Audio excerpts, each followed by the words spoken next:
एक दिन ना नबी करीम सल्लल्लाहु अलैहि वसल्लम घर में तशरीफ़ फरमा थे और तबीयत मुबारक बड़ी हशाश बशाश थी।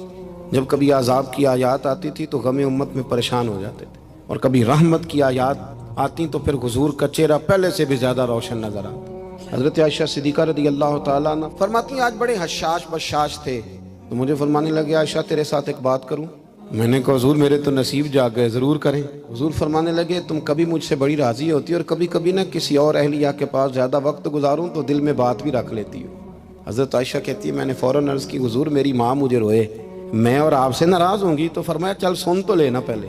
या रसूल अल्लाह सल्लल्लाहु अलैहि वसल्लम हुक्म फरमाए।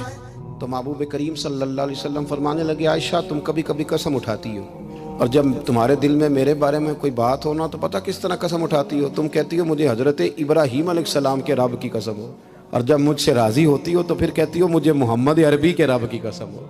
हज़रत आयशा सिद्दीक़ा कहती हैं सरकार ने बात की तो मैं आंखों से रो रही थी और लबों से हंस रही थी, और मैं अर्ज़ कर रही थी या रसूल अल्लाह आप इतना ज़्यादा ख्याल फरमाते, जुमलों का ख्याल, एहसास कि कोई क्या सोचता है क्या कहता है। हमारे अंदर तेज़ी से घरों के अंदर पूरी जंग लग जाती है, अम्मा जी की और बेगम साहिबा की पूरी जंग, और दोनों ने जीतना है। मसाजिद में जंग लग जाती है। मसला सिर्फ ये है कि एहसास नहीं।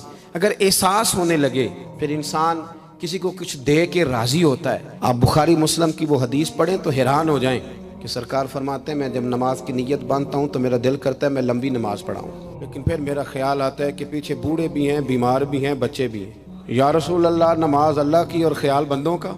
फरमाया मैं बूढ़ों, बीमारों और बच्चों का ख्याल करते हुए अल्लाह की नमाज को मुख्तसर कर देता हूँ। एहसास जब पैदा होता है, एहसास, फिर उसके अंदर तवानाई आती है। फिर इंसान अपने लिए नहीं दूसरों के लिए जीने में भी खुशी महसूस करता है।